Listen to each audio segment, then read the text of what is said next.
Hamas اسرائیل संघर्ष के बीच Iran का बड़ा ऐलान, इसराइल को दे डाली वो चेतावनी जिस पर है दुनिया की नजरें।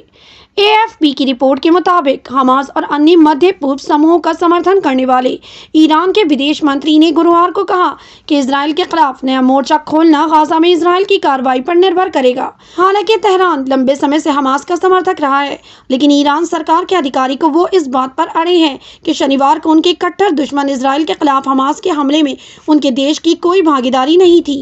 इराक के प्रधानमंत्री मोहम्मद शिया अल सुदानी के साथ एक बैठक के दौरान विदेश मंत्री हुसैन अमीर अब्दुल्लाहियन ने कहा कि कुछ देशों के अधिकारी हमसे संपर्क किया और इसराइल के खिलाफ एक नया मोर्चा खोलने की संभावना के बारे में पूछा है।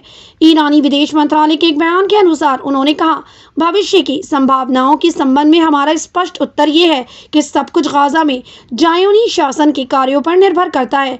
अब भी इसराइल के अपराध जारी हैं और क्षेत्र में नए मोर्चे खोलने की अनुमति के लिए हमसे कोई नहीं पूछता है। मीडिया रिपोर्ट्स के मुताबिक उन्होंने ये भी कहा है कि इसराइल ने बमबारी नहीं रोकी तो और भी मोर्चे खुलेंगे, हिजबुल्लाह को मैदान में उतार देंगे।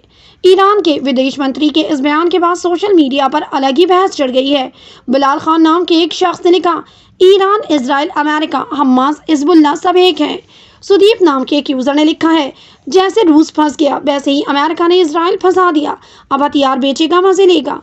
अगर कल को भारत अपने पौक के लेने के लिए लड़े तो देखना यही अमेरिका पाकिस्तान को हथियार देगा। अफजल रिजवी नाम के एक शख्स ने लिखा, ईरान जानता है इसराइल अब रुकने वाला नहीं है, ये धमकी नहीं फॉर्मेलिटी पूरी हो रही है, सब कुछ पहले से तय हो चुका दिखता है क्योंकि हमास में ISIS का होना बड़ी तबाही का इशारा है।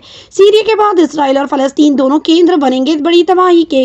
इस खबर को देखकर व्हाट्सएप वाले अंकल ने लिखा, इसका मतलब है ईरान ने ही रिमोट अपने हाथ में ले रखा है, अब विश्व युद्ध होना निश्चित है और विश्व की आबादी कम होने का समय नजदीक आ गया है। आपको बता दें कि ईरान ने इसराइल पर हमास के हमले का समर्थन किया है।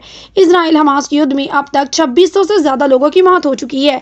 इसराइल पर हमास के हमले के चलते 1300 इसराइली मारे गए हैं और 3000 से ज्यादा लोग घायल हैं। वहीं इसराइल की तरफ से किए गए जवाबी कार्रवाई में 1500 ज्यादा फलस्तीन मारे गए जबकि 7000 घायल हैं। आप इस पूरे मामले को कैसे देखते हैं, अपनी राय कमेंट सेक्शन में जरूर दें। हमारे चैनल को सब्सक्राइब करें, बेल आइकन प्रेस करें ताकि देश दुनिया से जुड़ी तमाम वायरल खबरें हम आप तक पहुंचाते रहें।